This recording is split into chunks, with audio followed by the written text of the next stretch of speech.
Hi, I'm Sarah from the Upcoming. Pleasure to have you here with us in London for the film festival. Maybe we could begin with a brief introduction to Swan Song. What can people expect when they watch it? Yeah, Swan Song is an immersive look inside one of the world's biggest ballet companies as they make a brand new production of Swan Lake. But it also happens to be a production that is being directed by Karen Kane, who is like a ballet legend, painted by Warhol, has a Barbie in her image, and it's her directorial debut and her farewell to the company and to ballet after 50 years. So we follow her and we follow a group of dancers as they make this like massive new production right on the tails of a 2-year shutdown from COVID. It's very dramatic. Lots of drama.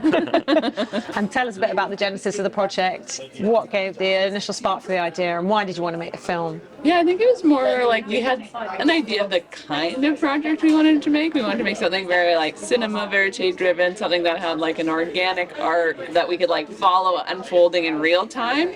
And then we were like, what is something like that? Sean remembered that Karen was making this production of Swan Lake and there's going to be all these stakes attached to it. She's retiring. They're coming back from COVID. The company's lost all this money and so then we started to think about like if we do it about her, but then also about the dancers kind of from across the hierarchy of the company, and it's this kind of new generation of dancers that we thought and like at that time issues of racism in ballet were coming up. We knew that there was this idea of ballet from narrative cinema like Black Swan and Center Stage and Turning Point, and so it's always interesting as documentarians to like take a subject that has a lot of mythology around it and to try to give a window into what it's really like. So that really appealed to us. What were some of the challenges and the highlights along the way of making it? What was that whole process like? It's the hardest thing I've ever done in my life. Nothing but challenges. I mean, like at the beginning, we're like raising money for a project that nobody knows is going to happen, so we're trying to build excitement, and Swan Lake is indefinitely postponed. And then we headed into the shoot, and it was a nightmare. Yeah. It's like, if you imagine this very sort of rarefied world, and these dancers are like trained from when they're young to like show no emotion, to like, have this incredibly high pain tolerance, but never show pain. And as documentary filmmakers, you're like, that's all you're trying to see. And there's just like nothing.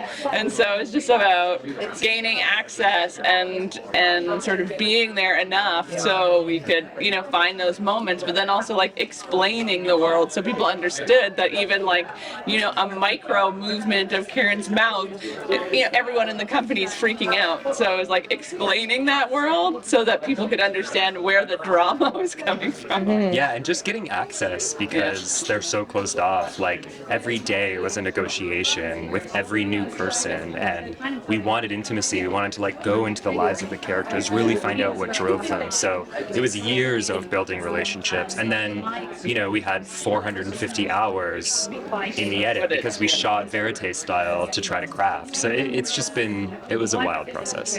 What was maybe the sort of most surprising moment or the maddest moment or something you thought, you just never thought it was going to be that way when you finally got there? I think like that the production ended up being good. Yeah. Like the rehearsal process was so dramatic, and you see in the film, like we were having conversations 2 days before opening night, like about okay, what do we do when this is bad? Like, how do you have a film about this huge production that's like a notorious? It looked like it was going to be so bad, and then we're not used to the world of dance and theater, and then it like came together in this way. I mean, you see it in the film; they're all so euphoric, and they're almost shocked themselves, but.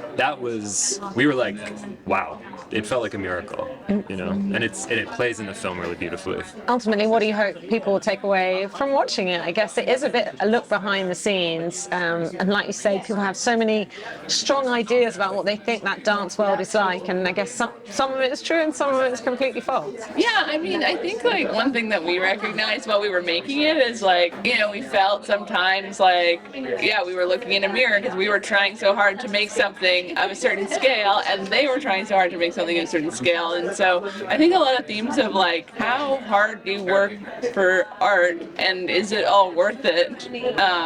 We felt it ourselves, and I think we saw them struggling with that, of how hard they're pushing the dancers to sort of their physical and mental limits. And so, it's just like those questions came came up for us, and just what it is to make a work of art for people to see, I think, and be vulnerable is what I'd like people to take away from it. Yeah, and I mean, I think for me, like, a lot of people who've seen it who know nothing about ballet, aren't even interested about ballet, have never seen a ballet, and been like, wow, like, that was great. And that is like the best compliment for us, because we just wanted people to lose themselves in the story and the characters. And like, yes, it happens to be about ballet, but it's not like for people who love and know ballet. So that's kind of been my favorite reaction. Like my brother even is a car salesman, and we've made all these arty films, and he was like, dude, that was my favorite thing ever. So it was like, that feels good. And what does it mean to you to have the film here at London Film Festival? Oh my gosh, we're so excited. Like, yeah, this is our first time screening here. It's a perfect, I think, international premiere for us. Yeah. The audience we had, not to brag, but we had a very long standing ovation. Standing ovation. It was like, wow. And everyone kind of told us that British audiences don't react much, so we weren't expecting anything, and then we're like, guys, whoa, okay. No, it's been great. It's awesome. Yeah. And, do you already know what you're going to work on next, or? Actual break, because we haven't stopped. This project has been 3.5 years, and we finished it. We premiered at TIFF last month, and we finished it like 3 weeks before. So we just have not stopped. There's like things percolating, but yeah, but definitely we need a break from dance, rest. though. Yeah, definitely not dance. Not dance. Our dance careers are over. And how do you find your collaboration and working on all these different projects? Is it something you obviously must have a shorthand now, and something that gets easier and easier? Yeah, we've worked together on a series, a feature. This series, because this is also a series, there's a 4-part version as well, so it's a series and a feature. I mean, it's kind of like a relationship like no other. Yeah, it's really special. It's like we're best friends and we collaborate, and yeah, I don't know. I think now that we've been through this, so this is like the hardest thing. Like we can get through anything. This is like we could teach a master class in communication. Conflict resolution. Yeah, we are experts. Care, having fun, so you like can power through. We would never have been able to do this on our own. It's too big. Yeah. And so we kind of have like really complementary and contrasting talents, and can fill in the gaps for each other. And yeah, it's beautiful. Amazing. Well, thank you so much for sharing all that with me, and really enjoy the rest of the time here in London. Thanks a lot. Thank you. Thanks so much.